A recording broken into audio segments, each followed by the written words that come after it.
Okay, something we should all know about Donald Trump by now, something that has been true for his entire life, something he has shown to us over and over again is this. If Donald Trump is sitting on a bunch of capital, he's going to squander it. Whether it's due to greed or hubris or just plain incompetence, he just has this never-ending tendency to overextend himself. And this applied long before he entered politics. I mean, the business world learned it when Trump squandered the money he inherited from his father.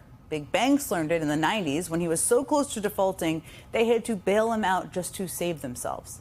Atlantic City learned it when Trump managed to disprove that old saying about how the house always wins by bankrupting his casino empire. Perhaps that's a little on the nose. But money isn't the only kind of capital that Trump squanders in spectacular fashion. It's also political capital. And that's most apparent right now on Trump's signature issue, immigration. Remember, voters who said immigration was their most important issue broke for Trump last November by a whopping 80-point margin. That was not that long ago, 80 points. And in the days and months since that election, we've repeatedly heard that the immigration issue is what propelled Trump back into the White House. Voters handed down a mandate. They want illegal immigration to end. President Trump won because of the border. Trump won because of the border. He won because of the open border issue. It was primarily because of illegal immigration. President Trump won because of his immigration stance. This is insanity. This is why Trump won. Okay, so that's been the narrative. We've all heard that 1,000 times. But now take a look at this. Less than 6 months into his presidency, a new Gallup poll today finds that Americans disapprove of Trump's handling of immigration by a whopping 27-point margin. Just 35% of Americans approve of his immigration agenda. And it's not just Democrats or swing voters driving those numbers. It was less than a year ago that a majority of Republicans, 61% to be exact, said they agreed with Trump's incendiary claim that immigrants are, quote, poisoning the blood of our country. But now, today in this poll, 64% of Republicans say that immigration is good for the country, according to today's Gallup poll. Likewise, just last year, only 45% of Republicans thought immigrants in the country illegally should be given a path to citizenship.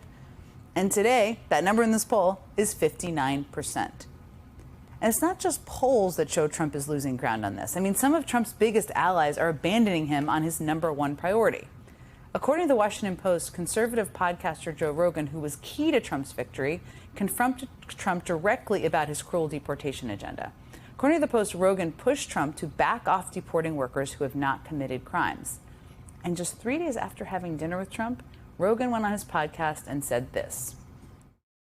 There's two things that are insane.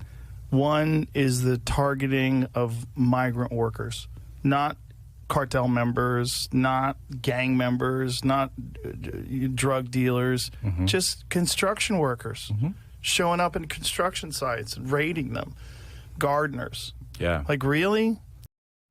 So it only took 6 months for Trump to lose support from the American public, even Joe Rogan, on what was supposed to be his signature policy issue. He's blowing through his political capital like it was a loan from his father, is one way of looking at it. And the reason he's lost ground so quickly on this issue isn't hard to figure out. I mean, Americans all across the country are seeing the shocking brutality of Trump's immigration crackdown play out in their own neighborhoods every day. It was another morning of work on Tuesday for employees at the Alba Wine and Spirits warehouse in Edison, New Jersey, when Immigration and Customs Enforcement agents stormed the facility. A coach for youth baseball in Manhattan says a group of ICE agents approached members of his team while they were practicing in Riverside Park. This is video of what seems like an ICE arrest taken Saturday outside of Cash America Pawn in White Center. A woman speaks in Spanish to people in face masks and vests. HSI agents making an immigration arrest. The agents can be seen kneeling on the head of 48-year-old Juan Manuel. When the daughter tried to intervene, the agents handcuffed her and threatened to take away her little brother and her 2-year-old son if she didn't stand down. For months now, the Trump administration has been telling the public that they are only targeting the worst of the worst in their immigration roundups. And we know that isn't true. We talk about it a lot on this show, how that is not true. Nationally, ICE has been increasingly targeting immigrants with no criminal record at all. In Los Angeles, the majority of the people ICE arrested weren't just non-criminals, but non-criminals picked up off the street. Back in May, Trump aide Stephen Miller instituted a new, impossible-to-meet quota for ICE. He demanded that ICE arrest 3,000 people every single day. And NBC News reporting today that Stephen Miller has expressed outrage in recent calls with ICE leadership about how the agency has not been meeting that impossibly high quota. Many ICE leaders are worried they could lose their jobs because they aren't rounding up enough people.